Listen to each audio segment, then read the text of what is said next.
2026 വടക്ക് പടിഞ്ഞാറിലേക്ക് വരുന്ന നക്ഷത്രം എന്ന് പറയുന്നത് 2 ആണ്. ഇൽനസ് സ്റ്റാർ ആണ്. ആരോഗ്യ പ്രശ്നങ്ങൾ ഉണ്ടാക്കുന്ന നക്ഷത്രമാണ് 2. അവിടെ നിങ്ങളുടെ എൻട്രൻസ് ഉണ്ടെങ്കിൽ റെഡോ ഗ്രീനോ കളർ മാറ്റ് അവിടെ ഉണ്ടെങ്കിൽ അതൊന്നും മാറ്റണം. നമസ്തേ. 2026 സംബന്ധിച്ചിടത്തോളം ആരോഗ്യ പ്രശ്നം നമ്മളെ പിടികൂടാൻ സാധ്യതയുള്ള ഒരു ദിക്ക് എന്ന് പറയുന്നത് വടക്ക് പടിഞ്ഞാറാണ്. അതായത് നോർത്ത് വെസ്റ്റ് കോർണർ. നമുക്കറിയാം നമ്മുടെ വീടിന്റെ ഓരോ ദിക്കുകളും വർഷാവർഷം ഓരോ നക്ഷത്രങ്ങൾ വന്നുകൊണ്ടേയിരിക്കും. നിലവിലൊരു നക്ഷത്രം നിൽപ്പുണ്ട്, അത് മാറി അടുത്ത നക്ഷത്രം വരും.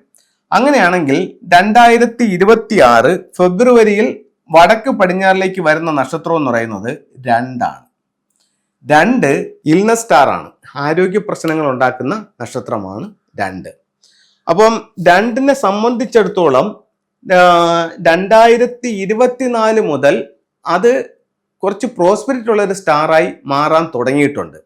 അതേ സമയം തന്നെ അതിൻ്റെ റിയൽ സ്വഭാവം അത് കാണിക്കാതിരിക്കുകയും ഇല്ല. അതായത് 2 എന്ന് പറയുന്നത് പ്രോസ്പെരിറ്റി ഉള്ള നക്ഷത്രമാണ്, കുറച്ച് ഗുണങ്ങൾ തരുന്ന നക്ഷത്രമാണ് എന്ന് മുതൽ ഈ 2024 മുതൽ. എന്തുകൊണ്ടെന്ന് വെച്ച് കഴിഞ്ഞാൽ ഇപ്പോഴത്തെ കറണ്ട് സ്റ്റാർ എന്ന് പറയുന്നത് ഏതാണ്? 9 ആണ്. അപ്പോൾ ഫ്യൂച്ചർ സ്റ്റാർ ഏതാണ്? 1 ആണ്. ഡിസ്റ്റന്റ് ഫ്യൂച്ചർ എന്ന് പറയുന്നത് 2 ആണ്. അപ്പോൾ അതുകൊണ്ട് 2ന് ഒരു പോസിറ്റീവ് ആയിട്ടുള്ള ഒരു എനർജി വന്നിട്ടുണ്ട്.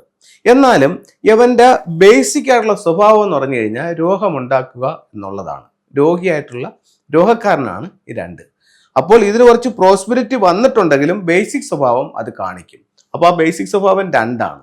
അപ്പോൾ വടക്ക് പടിഞ്ഞാറ് ഭാഗത്ത് കുറച്ച് പ്രോസ്പെരിറ്റി അവൻ തരും, കാരണം അതിന്റെ ടൈമിലായിട്ടില്ല, എന്നാലും ഒരു ഡിസ്റ്റന്റ് ഫ്യൂച്ചറിന്റെ ഒരു ഗുണം അത് കാണിക്കുന്നുണ്ട്. പക്ഷേ റിയൽ സ്വഭാവം എന്താണ്? ഇൽനസ് ആണ്. ഇപ്പോൾ 2026 നോർത്ത് വെസ്റ്റിൽ വന്നിരിക്കുന്ന സ്റ്റാർ 2 ആണ്. അവിടെ നിങ്ങളുടെ എൻട്രൻസ് ഉണ്ടെങ്കിൽ റെഡോ ഗ്രീനോ കളർ മാറ്റ് അവിടെ ഉണ്ടെങ്കിൽ അതൊന്നും മാറ്റണം. അവിടെ ഫംഗ്ഷൻ ഫോളോ ചെയ്യുന്നവരെ സംബന്ധിച്ചിടത്തോളം അവിടെ ഒരു റെഡ് മാറ്റ് ഉണ്ട്. കാരണമെന്ന് വെച്ച് കഴിഞ്ഞാൽ കഴിഞ്ഞ വർഷം അവിടെ ഒരു കോറൽ സ്റ്റാർ ആയിരുന്നു വന്നിരുന്നത്. ആ കോറൽ സ്റ്റാറിന്റെ കലഹം മാറാൻ വേണ്ടിയിട്ട് അവിടെ ഒരു റെഡ് മാറ്റ് ഇടാനായിട്ട് ഞാൻ ഒത്തിരി വീഡിയോകളിൽ പറഞ്ഞിട്ടുണ്ട്. ഫംഗ്ഷൻ ഫോളോ ചെയ്യുന്നവർക്ക് അത് അറിയാം. പക്ഷേ ഈ വരുന്ന ജനുവരിയോടുകൂടി നിങ്ങൾ ആ മാറ്റ് അവിടെ നിന്ന് മാറ്റണം. റെഡ് കളർ അവിടെ നിന്ന് ഒഴിവാക്കിയിട്ട് അവിടെ നിങ്ങൾ ചെയ്യേണ്ട കളർ എന്ന് പറയുന്നത് നിങ്ങൾക്ക് വേണമെങ്കിൽ ബ്ലൂ ഉപയോഗിക്കാം. അതല്ലെന്നുണ്ടെങ്കിൽ റെഡ് മാറ്റിയതിന് ശേഷം അവിടെ നമുക്ക് വെക്കാവുന്നത് 6 മെറ്റൽ കോയിൻസ് എന്ന് പറഞ്ഞിട്ട് ഇത്തരത്തിലുള്ളൊരു ടൂള് ഫെങ്ഷുയിൽ വാങ്ങിക്കാനായിട്ട് കിട്ടും. ഇത് നിങ്ങൾക്ക് നോർത്ത് വെസ്റ്റിൽ ചെയ്യാം. അതേപോലെ തന്നെ ഇതിനോടൊപ്പം തന്നെ നാച്ചുറൽ ആയിട്ടുള്ളൊരു ഉലു, കലാഭാഷ എന്നും പറയും, ഇത് നിങ്ങൾക്കിടാം.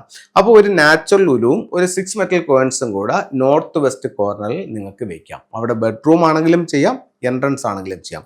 അങ്ങനെയാണെങ്കിൽ ഈ ഹെൽത്ത് ഇഷ്യൂസ് ഉണ്ടാക്കുന്ന 2ന്റെ കാഠിന്യം കുറയുകയും രോഗങ്ങളിൽ നിന്ന് നമുക്ക് കുറച്ച് ബെറ്റർ ആയിട്ടുള്ള ഒരു ആശ്വാസം കിട്ടാനും ഈ ടൂളുകൾ നിങ്ങളെ സഹായിക്കും.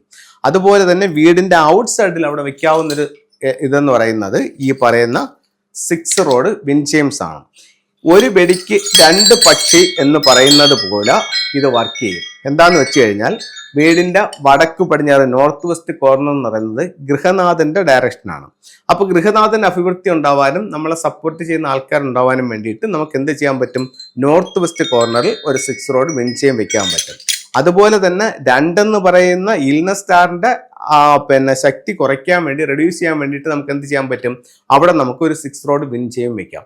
അപ്പോൾ ഒരു വിൻചെയിം നമുക്ക് ഒരു ദോഷത്തെ ഇല്ലാതാക്കാനും ഒരു സൗഭാഗ്യത്തെ വർദ്ധിപ്പിക്കാനും ഫംഗ്ഷനിലൂടെ ഈ ഒരു വിൻചെയിം കൊണ്ട് ഈ വർഷം സാധിക്കുന്നതാണ്. അപ്പോൾ എല്ലാവർക്കും എല്ലാ ഐശ്വര്യങ്ങളും ഉണ്ടാവട്ടെ എന്ന് പ്രാർത്ഥിച്ചുകൊണ്ട് നിർത്തുന്നു. നന്ദി, നമസ്തേ.